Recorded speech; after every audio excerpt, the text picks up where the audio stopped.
Hello, welcome you all. Myself, Deepmala Meena, Assistant Professor in Physics, Government College, Kota. Today's lecture, we will discuss about scattering angle. In previous videos, we have discussed elastic scattering in two dimensions, in laboratory reference frame and also in center of mass reference frame. In lab frame, when M1 particle with velocity u1 collide with stationary particle of mass m2, then this will be the situation, and in center of mass frame this is the situation after collision, and here is the angle theta 1 and theta 2, and in this frame theta, which is the scattering angle. Now today we will discuss about the scattering angle. In C reference frame, any value of scattering angle is possible, so there is no condition on it. But in L reference frame, scattering angle cannot have all possible values. So there is some condition on it. So we will discuss about these conditions. As we know that after collision, the value of velocity v1 dash in C reference frame is v1 dash equals to v1 minus vc.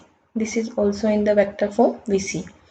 vc is the velocity of center of mass. So we can write the value of v1 in L reference frame. What will be the value? v1 equals to v1 dash plus vc.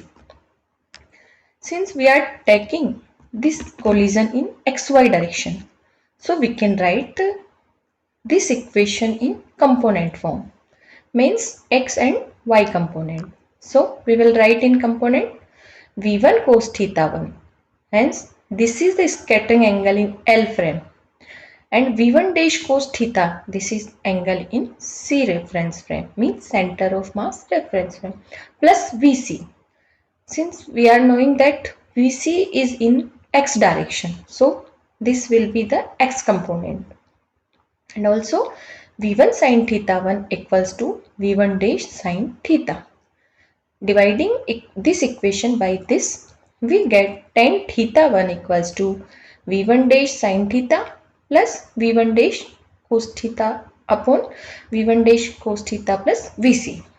Now we will find the value of vc. As we know that vc equals to m1 u1 plus m2 u2. But we are taking m2 is stationary. So we will write m1 u1 only because u2 equals to 0. So vc equals to m1 u1 upon m1 plus m2, and also u1 equals to u1 dash plus vc. By putting the value of u1, we get vc equals to m1 u1 dash upon m1 plus m2 plus m1 vc upon m1 plus m2.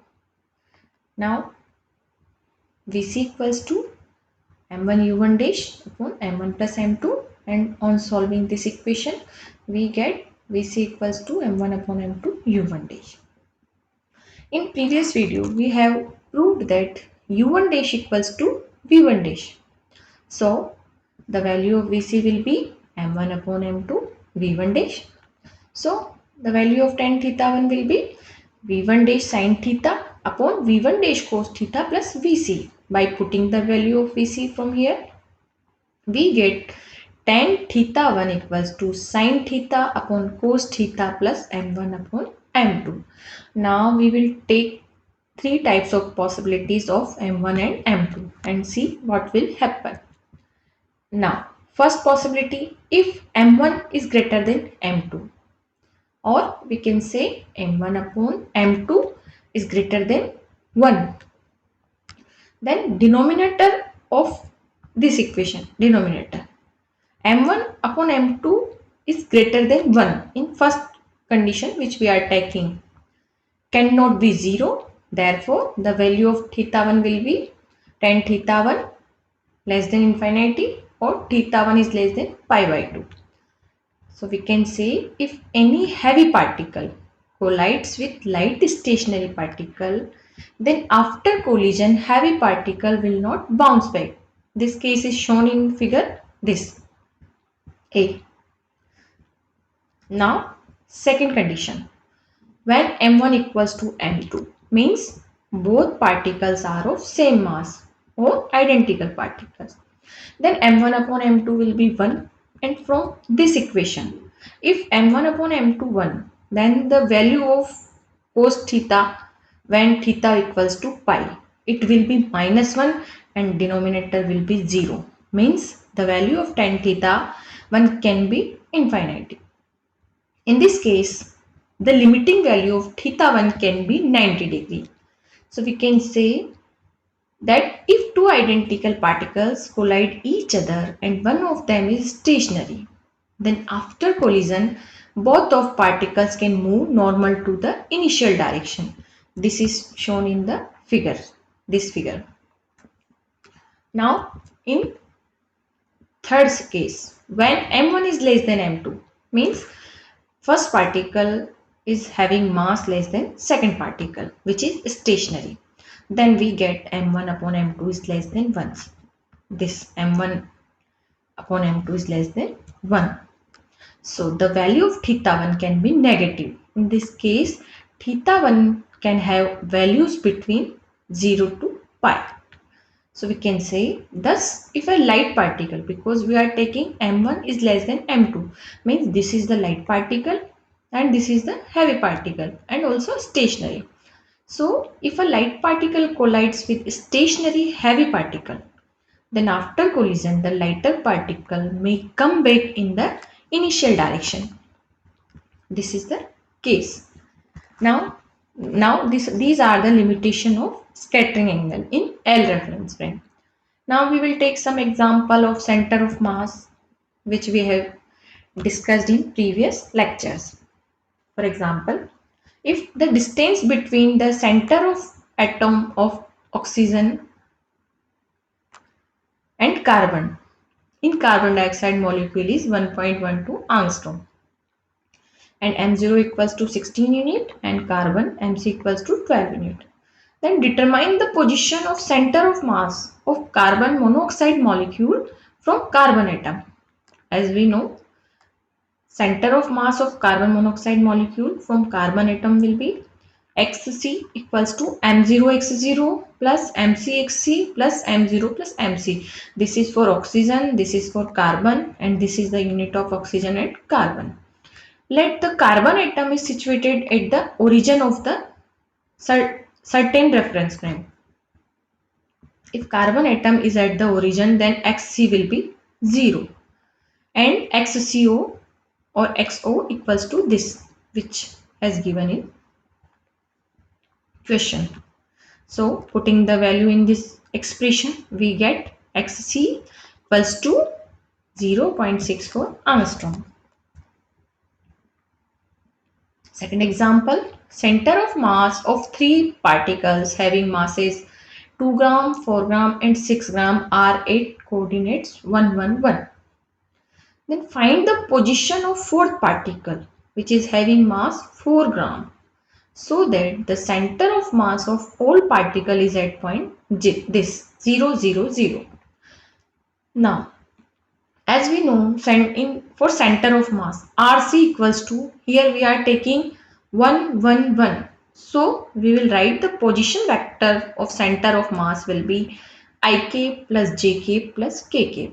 And also we know that RC equals to m1r1 plus m2r2 plus m3r3 upon m1 plus m2 m3. By putting the values of m1, m2, m3 and also RC, we get that 2r1 plus 4r2 plus 6r3 equals to 12 ik plus 12 jk plus 12 kk, which we get by solving this equation. Okay, now we have to find the position of fourth particle. For this, RC equals to, we will write RC equals to m1r1 plus m2r2 plus m3r3 plus m4r4 upon m1 plus m2 plus m3 plus m4, and also we put the value m1, m2, m3 and m4. Since here it is clear that center of mass is at 0, 0, 0 for this particle.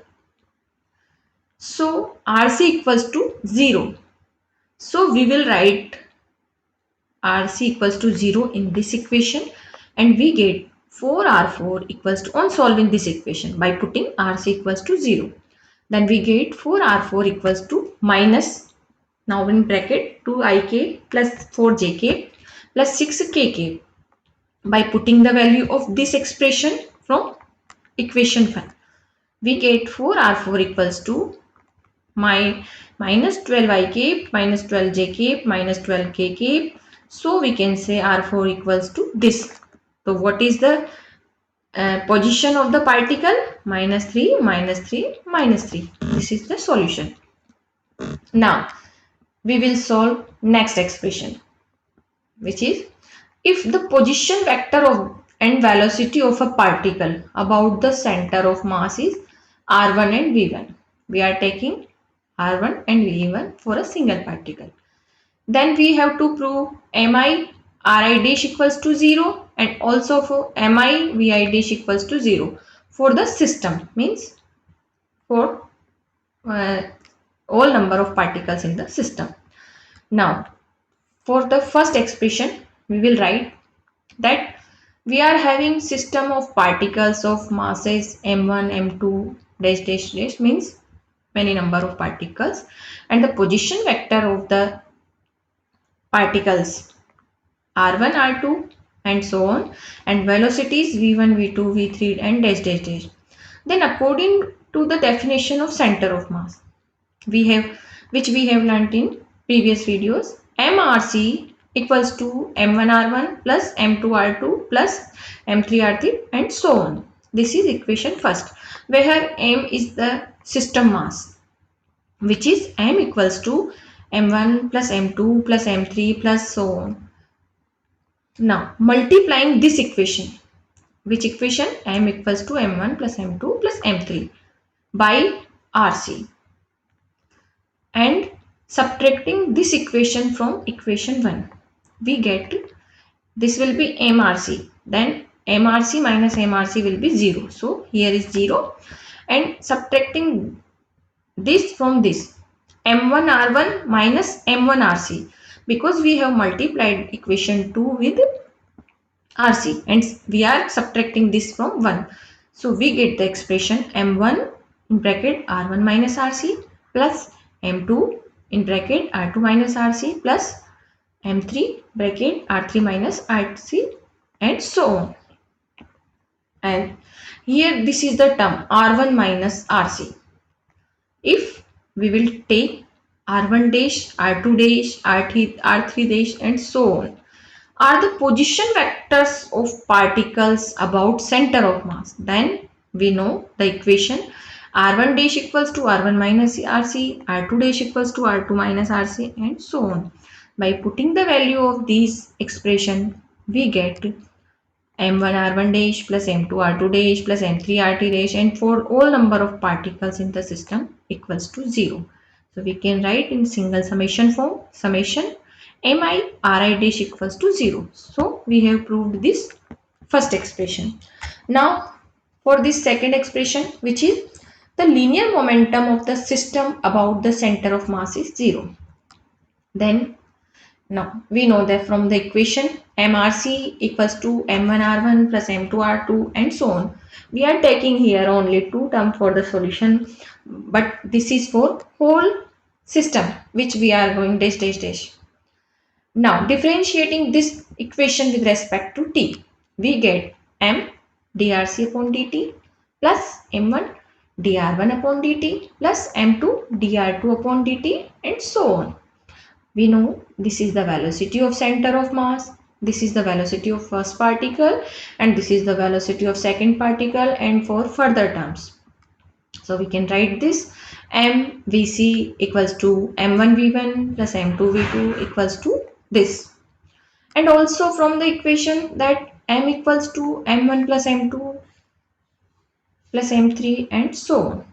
Multiplying this equation by vc and subtracting this from equation 1, which we have done in previous slide for the position vector. Similar process we will done for the velocities, which is the differential of the position vector with respect to t. So by multiplying we get same type of equation m1 v1 minus vc plus m2 v2 minus vc and so on equals to 0. And by putting the value of v1 minus vc equals to v1 dash, v2 minus vc equals to v2 dash, we get m1 v1 dash plus m2 v2 dash plus m3 v3 dash dash dash dash. So we can say summation of mi vi dash equals to 0. Now in next video, next lecture, we will discuss about system of varying mass. Okay, thank you.